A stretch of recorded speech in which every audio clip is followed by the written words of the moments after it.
Okay, so obviously we're just exiting the DMV after taking the motorcycle endorsement riding test. It was actually surprisingly easy. And just as I was thinking yesterday, not at all valid for real world situations. However, who cares? Now I'm out in the real world, I guess, and I get to practice as much as I want. Benefits include being able to ride on the freeway, even though I accidentally got on the freeway to get here. But, yeah, no big deal. The point being that don't have to worry about it anymore.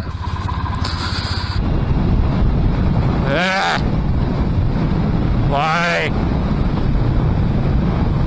I'm suddenly understanding why people want to drive sport bikes and bikes with giant windshields on them, because this kind of sucks.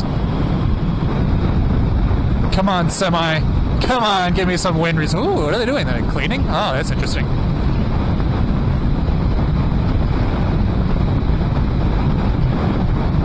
Oh, nope, never mind. Bad turbulence, don't like it, do not like it.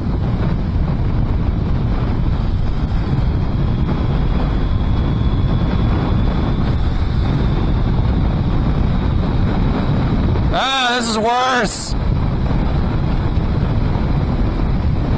I wish I had a sixth sense and could see around semis, or rather, see the air movement around the semi.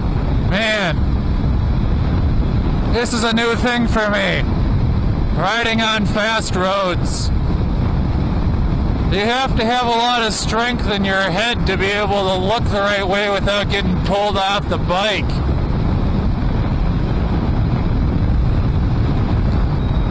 Honestly, it's not that bad. It's just I'm not used to it. I'm getting the hang of this non-existent signal indicator sound / light / anything. It's just every 5 seconds I just...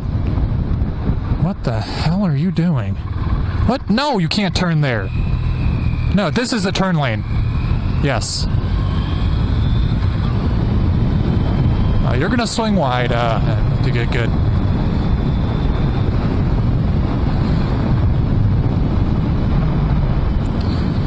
Now I'm just ridiculously hungry because, I didn't want to be like nervous and full and anything when I went to take the test, so I just had coffee this morning, and it took so long. I mean, I got there and the guy, I got there at like 9 because they said be early, and I got there at about 9:30, and I was sitting there and people were rolling up, and surprising amount of people on like big Harleys. I mean, there's a couple of guys that were riding like big Road King Harleys, and I was like, wow. I mean, is this the bike that you first got, or did you ride for a while with your permit and then upsize to this, or what's the deal? But everybody was riding. There was one person. There's a girl on a scooter, and then there was a guy on a CBR 600R. But the other guys were like, engines like above, like 1,500 cc's. I don't know how big those Road King engines are, but they're big bikes, they're big heavy bikes. And I was just like, man, this is even harder for them. So anyway, so I showed up and it was like 9:30, and I was like, well, I'm not going to sit here and just wait, and I don't want to have to start my bike cold, basically let it cool off a bunch and then start it and then try to ride with the choke on and fiddle with that crap while I'm taking the test. So I went and found a parking lot. Ironically, in that parking lot that I was practicing in, there was a student driver practicing his 90-degree back end, so we were practicing at the same time. Which is kind of interesting. So I practiced for a while and showed back up, and exactly, I swear to God, at about 10 o'clock and 0 seconds, the examiner walks out of the building and comes our way, and and there's the normal fiddling around, like, do you have your insurance? Is your insurance up to date? And for 2 people, it was not. And so they were calling their insurance companies, and he was explaining what we needed and what the test was going to be and everything.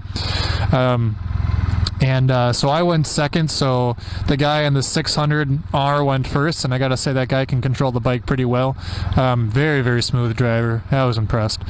He passed, and I was like, okay, well, it's up to me now. I can't be the first one to fail, so I went and did it, and it was, the test consisted of, first we did the cone swerve, which was pretty easy, I guess. If you can manage your clutch and ride the foot brake, you can get through that pretty well. Then we did then you have to, at the end of all these tests, you have to pretty much always do like either a U-turn or a stop with your front wheel in the box kind of thing. So it's helpful to be able to see the front wheel or know where the front wheel is. You can't be touching the white line of the box that your front wheel is supposed to be in at any point. So anyway,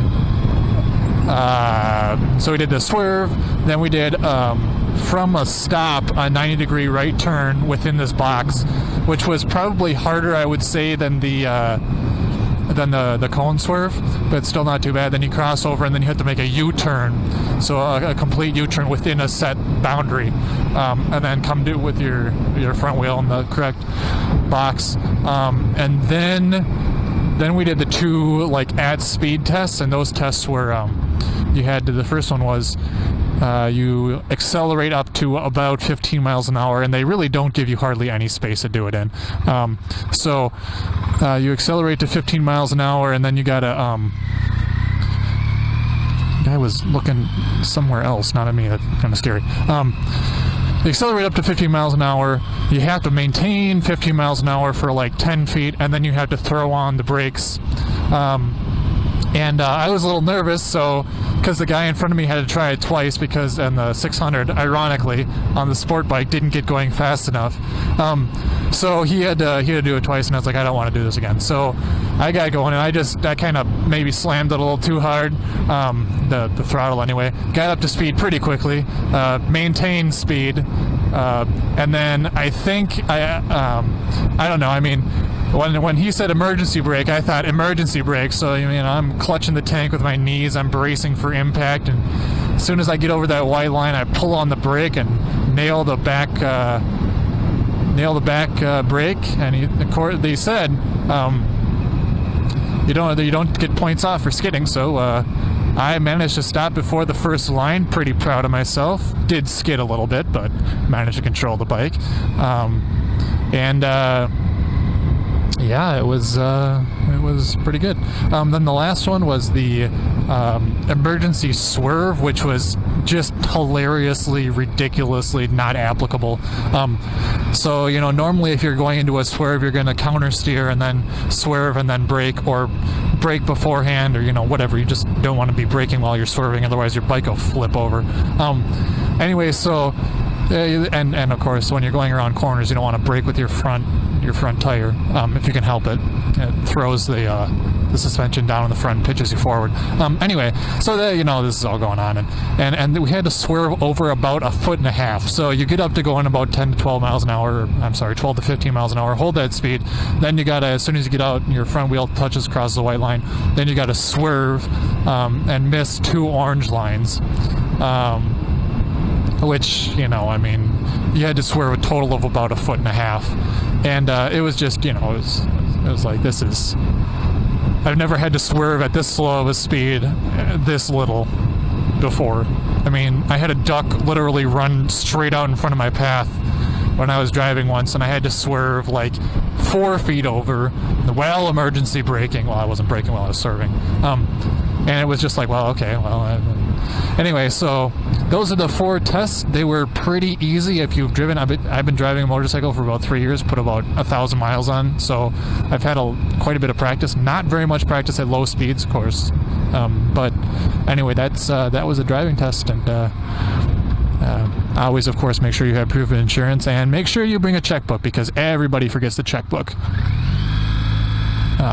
And then they have to go to the cash machine or whatever. So make sure you get all those things and have fun taking your test. It's not that bad.